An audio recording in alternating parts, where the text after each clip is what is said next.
여러분은 남에게 싫은 소리 해보셨나요? 그때 여러분은 싫은 소리를 잘 하셨다고 생각하시나요? 그렇다면 다행이지만 우리 주변에는 싫은 소리를 못하는 분들이 있습니다.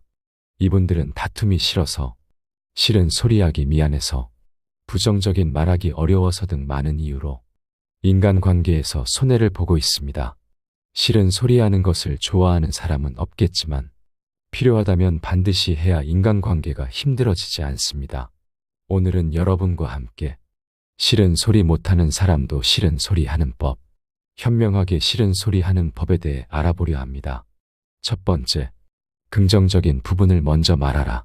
남에게 지적을 할 때는 그 사람의 잘한 점도 함께 언급하는 것이 중요하다. 이를 샌드위치 기법이라고 부르기도 한다. 이 방법은 상대방의 긍정적인 면을 먼저 말한 후 비판할 부분을 중간에 넣고 마지막으로 다시 그 사람의 장점을 언급하는 방식이다. 이렇게 하면 상대가 비판을 더 편안하게 받아들이고 기분이 덜 상할 수 있다. 예를 들어 친구가 과제를 함께 했을 때 실수가 있었다고 가정해보자. 이번 과제를 함께 하느라 정말 고생했어. 그런데 이 부분에서 조금 실수가 있었어. 조금만 더 신경 쓰면 더 좋을 것 같아. 하지만 덕분에 전체적으로 결과가 좋았어라고 말할 수 있다. 이처럼 먼저 긍정적인 말을 하면 상대방이 마음을 열고 비판을 더 잘 받아들이게 된다. 그리고 비판이 끝난 후에도 좋은 점을 다시 언급해주면 상대방의 자존감을 지켜줄 수 있다. 이 방법은 단순히 기분을 좋게 만드는데 그치지 않는다. 사람은 누구나 자신의 노력이 인정받는 것을 원하고 그 위에 비판이 더해지면 더 개선하려는 의지를 가질 수 있다. 잘한 점을 먼저 언급함으로써 상대는 자신이 인정받았다는 느낌을 받고 이어지는 비판도 받아들이기 쉽다. 반대로 처음부터 비판만 하면 방어적인 태도를 보이게 된다. 이 기법은 상대방에게 자신감을 심어주는 역할도 한다. 한 번의 실수로 모든 노력이 부정되는 것이 결코 아니라는 것을 알게 해준다. 예를 들어 이번에는 조금 미흡했지만 너는 평소에도 항상 성실하고 노력하는 사람이야 라고 말하면 그 사람은 자신의 실수를 크게 받아들이지 않고 앞으로 더 잘할 수 있다는 자신감을 얻게 된다. 샌드위치 기법의 또 다른 장점은 관계를 유지하는 데에도 큰 도움이 된다는 것이다. 비판만 하는 사람은 멀어지기 쉽지만 잘한 점을 인정하고 지적하는 사람은 신뢰를 얻는다. 이렇게 하면 상대방과의 관계가 더 견고해지고 이후에도 피드백을 주고받는 것이 수월해진다. 두 번째, 감정을 빼고 객관적으로 말하라. 싫은 소리를 할 때는 감정을 제외하고 차분하게 말하는 것이 중요하다. 감정이 앞서면 그 상황을 제대로 해결하기보다는 감정에 휘말리게 되는 경우가 많다. 그래서 불필요한 갈등이 생기기 쉽고 문제의 본질을 놓치게 된다. 상대방과 다툼이 일어났을 때 너 때문에 정말 화가 나라고 감정적으로 표현하면 상대방은 자신의 입장을 방어하려고만 할 가능성이 크다. 하지만 그 말이 나에게는 조금 불편하게 들렸어라고 말하면 문제 상황을 보다 냉정하게 바라볼 수 있게 된다. 감정이 앞서면 상대방은 내가 하는 말에 집중하기보다는 나의 감정에 반응하게 된다. 그래서 우리가 원하는 해결책을 찾기 어려워질 수 있다. 예를 들어 누군가가 나에게 상처를 주는 말을 했다고 해서 바로 감정적으로 반응한다면 그 말의 의도를 파악하기 어려워진다. 하지만 감정을 제어하고 냉정하게 그 상황을 바라보면 상대방이 왜 그렇게 말했는지 그리고 그 말에 담긴 진짜 의미는 무엇인지 다시 한번 확실히 생각해 볼 수 있다. 객관적으로 말한다는 것은 상대방을 존중하고 서로의 입장을 차분히 설명하는 것을 의미한다. 감정적으로 대응하는 대신 내가 느낀 점이나 상황을 객관적인 관점에서 이야기하면 상대방도 나의 의견을 더 진지하게 받아들일 수 있다. 예를 들어 누군가 나에게 약속을 어겼을 때 너는 항상 이런 식이야 라고 말하기보다는 이번 약속이 지켜지지 않아서 조금 아쉬웠어라고 말하는 것이 훨씬 나은 방법이다. 이런 방식으로 말하면 상대방도 방어적인 태도를 취하지 않고 대화를 이어갈 수 있다. 감정은 시간이 지나면 사라질 수 있지만 말은 오래 남는다. 그래서 우리는 순간의 감정에 휘말려 쉽게 내뱉은 말로 인해 관계를 망치거나 스스로 후회하게 되는 경우가 생길 수 있다. 반면 감정을 억누르고 이성적으로 접근하면 나중에 그 말을 돌이켜봤을 때 후회할 일이 적다. 특히 감정이 과하게 앞설 때는 한 발 물러서서 생각하는 것이 중요하다. 한번 냉정하게 자신을 돌아보고 내가 지금 하는 말이 정말 문제를 해결하기 위한 것인지 아니면 단지 내 감정을 풀기 위한 것인지를 구분해야 한다. 세 번째, 거절하는 것에 죄책감 느끼지 마라. 다른 사람의 시선을 잠시 내려놓는 것도 필요하다. 우리는 종종 타인의 기대에 맞추기 위해 애쓰며 그 과정에서 자신의 생각이나 감정을 억누르는 경우가 많다. 하지만 이렇게 계속 자신을 희생하다 보면 결국 진짜 자신의 모습을 잃게 된다. 타인의 시선을 의식하지 않고 스스로를 지키기 위해서는 가끔은 그들의 기대를 외면할 줄도 알아야 한다. 가족이나 친구의 부탁이 나의 시간과 에너지를 지나치게 소모시키는 상황이라면 그 부탁을 거절하는 것이 필요하다.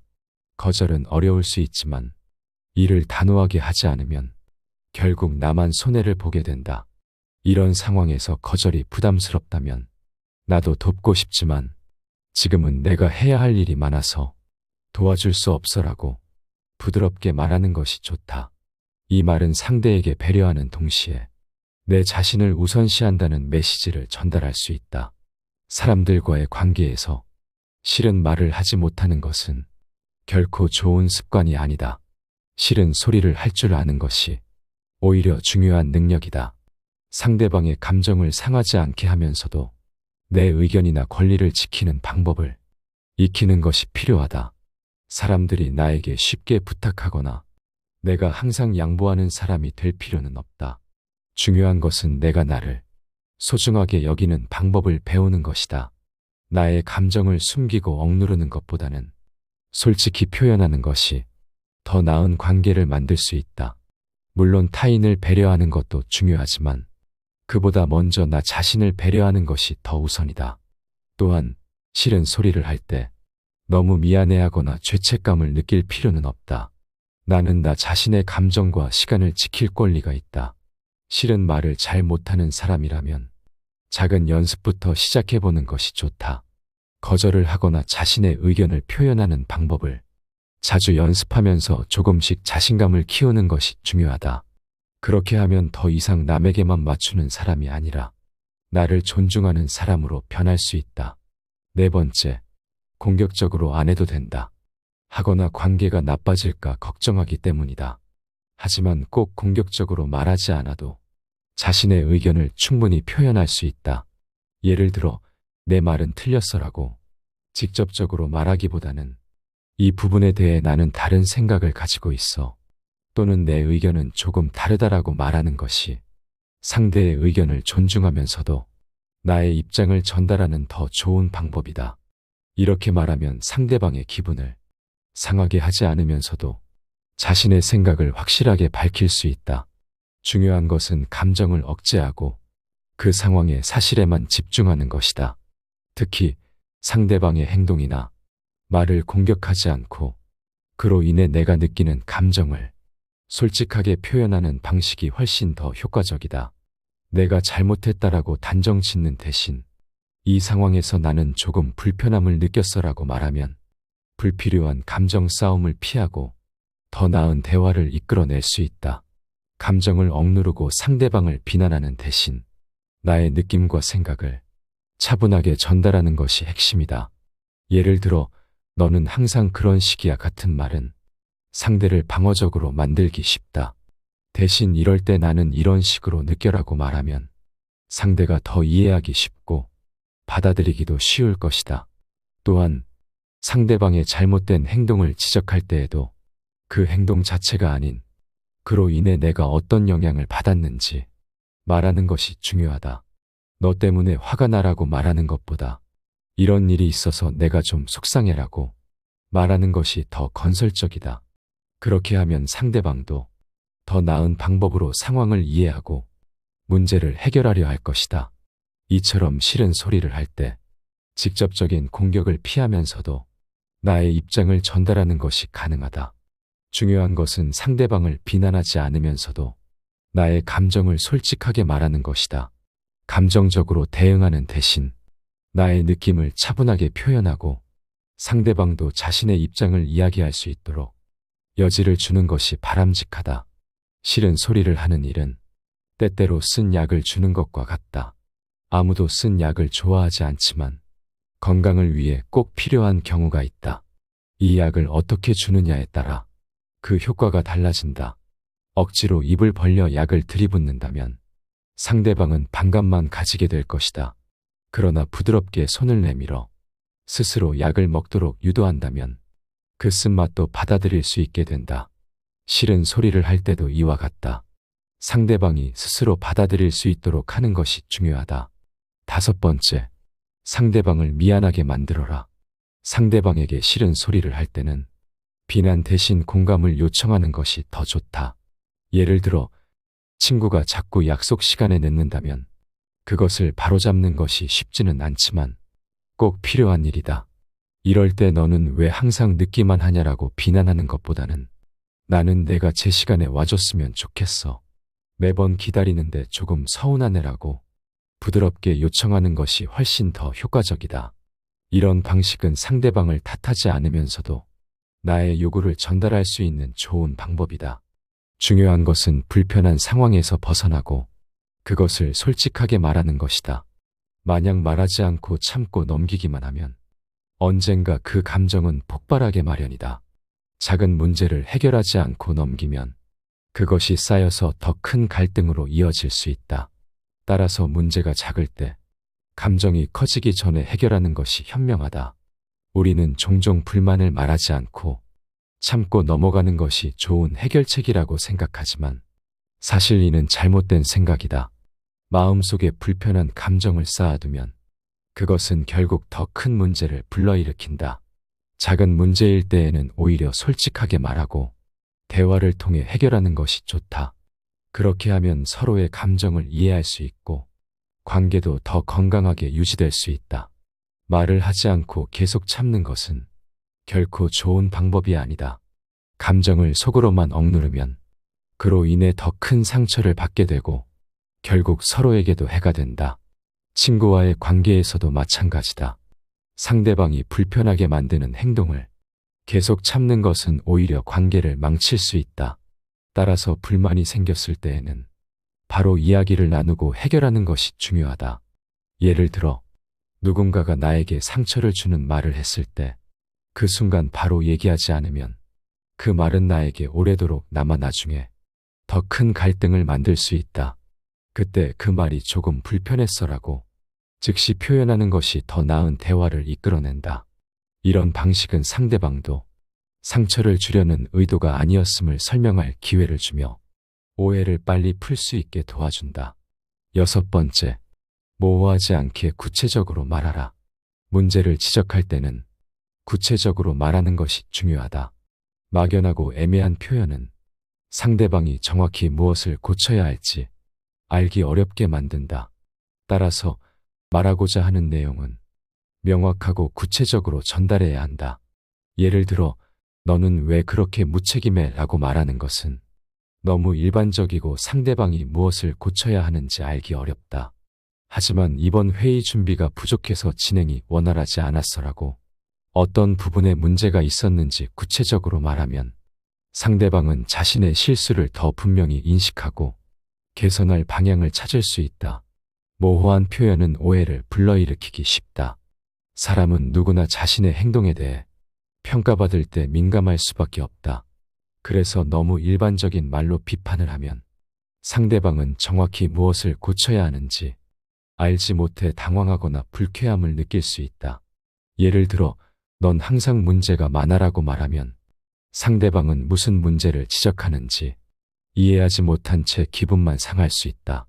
대신 이번에는 마감 기한을 놓친 부분이 아쉽다라고 말하면 상대방이 구체적으로 어떤 문제를 해결해야 할지 분명히 알게 된다. 또한 구체적으로 말하는 것은 상대방이 자신의 실수를 명확하게 인식하고 앞으로 어떤 점을 개선해야 할지 알게 도와준다. 예를 들어, 너는 항상 준비가 부족해라고 말하기보다는 이번 발표에서 자료 준비가 좀 더 필요했어라고 구체적으로 말하는 것이 더 효과적이다. 이렇게 하면 상대방은 어떤 부분에서 부족했는지 명확히 알 수 있어 다음에는 그 부분을 보완할 수 있게 된다. 구체적인 지적은 상대방이 비판을 긍정적으로 받아들이게 만든다. 모호하고 애매한 비판은 상대방을 혼란스럽게 하고 오히려 개선의 여지가 줄어들게 만든다. 사람은 자신이 고쳐야 할 점을 정확히 알 때 더 잘 받아들이고 변화하려는 의지를 가지게 된다.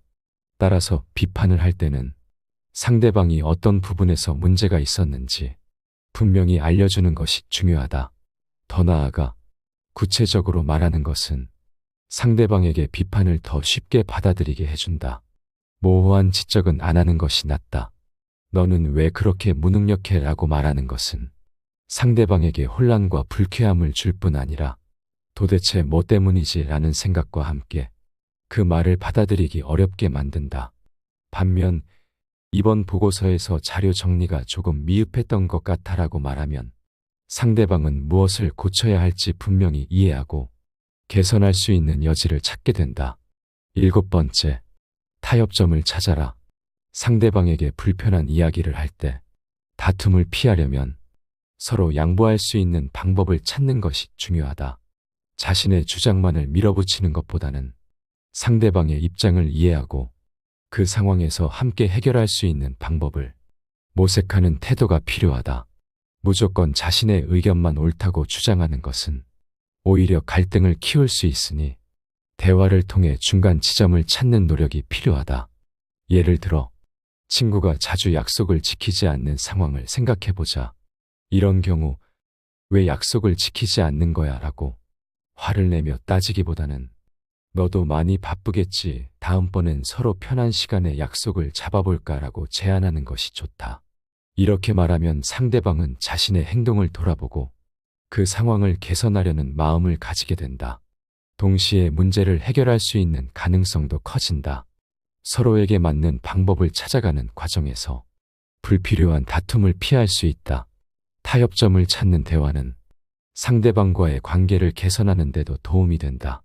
자신의 의견만 주장하게 되면 상대방은 방어적으로 나올 수 있고 대화는 해결책 없이 감정 싸움으로 번질 수 있다. 하지만 상대방의 생각을 먼저 들어보고 그 입장에서 어떤 어려움이 있는지 이해하려는 태도를 보이면 상대방도 더 쉽게 마음을 열게 된다. 그러면 대화가 더 원활하게 이어지며 서로에게 맞는 대안을 찾을 가능성도 높아진다. 이처럼 타협은 대화의 기본 원칙 중 하나다. 특히 의견이 서로 다른 상황에서 타협점을 찾는 능력은 더욱 중요하다. 친구나 가족과의 갈등 상황에서도 마찬가지다. 한쪽의 입장만 고집하지 않고 서로의 의견을 듣고 중간에서 합의점을 찾으려는 태도를 가진다면 갈등을 줄이고 문제를 더 쉽게 해결할 수 있다. 때로는 상대방의 의견을 일부 받아들이는 것이 나의 입장도 존중받는 길이 될 수 있다. 타협은 서로의 이익을 맞추는 것만이 아니라 서로를 존중하는 마음에서 비롯된다. 내가 무언가 양보하고 상대방도 조금씩 양보할 때 더 큰 이해와 신뢰가 쌓이게 된다. 예를 들어 직장에서 동료와 프로젝트를 진행하는 중에 의견이 충돌할 때도 마찬가지다. 상대방의 의견을 무시하거나 자신의 생각만 밀어붙이기보다는 서로의 아이디어를 종합해서 가장 좋은 해결책을 찾아가는 것이 바람직하다. 8번째, 싫은 소리 할 때와 안 할 때를 구분하라. 싫은 소리를 할 때는 그 타이밍과 상황을 잘 구분하는 것이 중요하다. 모든 순간에 솔직한 의견을 내는 것이 꼭 바람직한 것은 아니다. 때로는 말하는 것보다 침묵하는 것이 더 나은 경우가 많다. 상대방이 이미 자신의 실수를 인정하고 반성하고 있다면 추가로 지적하는 것은 그다지 도움이 되지 않을 수 있다. 이런 상황에서는 굳이 말을 보탤 필요가 없다. 비판은 정확한 순간에만 유효하고 그렇지 않으면 오히려 역효과를 낼 수 있다.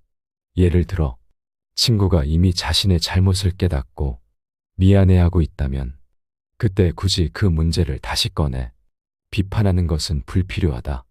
그저 상황이 해결되었음을 인정하고 넘어가는 것이 더 낫다. 이렇게 하면 관계에 불필요한 갈등을 일으키지 않고도 상황을 정리할 수 있다. 모든 문제를 솔직히 말해야 한다는 생각보다는 언제 말을 해야 하고 언제 참아야 하는지 구분하는 것이 현명하다. 말을 해야 할 때와 하지 말아야 할 때를 구분할 줄 아는 것은 타인을 배려하는 태도다. 자칫 잘못된 타이밍에 불필요한 비판을 하면 상대방은 오히려 더 큰 상처를 받을 수 있다. 이미 반성하고 있는 사람에게 다시 지적을 하면 그 사람은 더욱 위축될 수 있다. 반면에 말하지 않아도 될 때는 상대방이 스스로 문제를 해결할 기회를 주는 것이 더 좋을 수 있다. 그래서 비판은 꼭 필요한 순간에만 사용하는 것이 중요하다. 또한 지나치게 자주 비판하는 것은 관계에 악영향을 미칠 수 있다. 비판이 잦아지면 상대방은 그것을 공격으로 느낄 수 있으며 결국 관계는 파탄나기 마련이다. 사람은 누구나 자신의 실수를 지적받으면 어느 정도 방어적인 태도를 취하게 되고 일의 사실 여부보다는 우선 변명하기 바빠진다. 심할 경우 역으로 공격하기까지 한다. 그러므로 비판을 할 때는 신중해야 하며 모든 문제에 대해 매번 지적을 하기보다는 중요한 순간에만 사용하는 것이 좋다. 9번째, 싫은 소리 할 때는 태도를 확실히 하라. 다른 사람에게 싫은 소리를 할 때는 처음부터 확고한 태도를 가져야 한다. 싫은 소리 못하는 사람들은 보통 항상 웃으며 친절하게 대하고 자신의 의견이 다를 때는 양보하며 상대방의 기분을 맞추려 노력한다. 하지만 이런 사람일수록 처음에 자신의 입장을 분명히 하는 것이 매우 중요하다. 착한 것과 만만한 것은 전혀 다른 문제이기 때문이다. 상대방에게 만만하게 보이지 않는 태도는 필수적이다. 만약 처음부터 지나치게 양보하게 되면 나중에 되돌리기 어려운 상황에 처할 수 있다. 이러한 이유로 처음 만나는 사람에게는 자신의 입장을 명확히 하는 것이 좋다. 이는 좋은 사람들과의 관계를 형성하는 데 도움을 주며 무례한 행동을 하는 사람을 예방하는 데도 효과적이다. 따라서 누군가가 자신의 경계를 넘으려 한다면 즉시 강력하게 반응하고 정당하게 대응하는 것이 필요하다. 이렇게 하면 피해자가 되는 것을 피하고 상대방의 부적절한 행동을 효과적으로 막을 수 있다. 처음에는 다소 엄격하게 보일 수 있지만 자신의 의견과 가치를 분명히 전달하면 다른 사람들도 점차 이해하게 될 것이다. 처음에는 불편할 수 있지만 시간이 지나면 서로 더 편안해지며 확실한 의사표현은 자신이 쉽게 굴복하지 않는 사람이라는 것을 보여준다. 이때 의사표현은 항상 부드럽고 예의 바르게 이루어져야 한다. 이렇게 하면 자신의 의견을 전달하면서도 상대방의 무례한 행동을 지적할 수 있고 상대방이 더 이상 무례하게 대하지 못하게 할 수 있다. 만약 정중하게 대했음에도 상대방의 반응이 여전히 무례하다면 그때는 자신이 무례하게 대해도 괜찮은지 판단할 필요가 있다. 앞서 말했듯이 자신의 의견을 확실하게 표현하는 것이 이런 상황에서 매우 중요하다. 따라서 상대방에게 싫은 소리를 할 때는 자신의 입장을 명확하게 전하고 상대방의 무례함을 지적하는 것이 중요하다. 싫은 소리 못하는 사람도 싫은 소리 하는 법. 현명하게 싫은 소리 하는 법에 대해 알아봤습니다. 오늘 함께 알아본 지혜들이 어떠셨나요? 도움이 되셨길 바라며 소중한 의견은 댓글로 남겨주시기를 기다리겠습니다. 늘 시청해 주셔서 감사드립니다. 지혜의 숲입니다.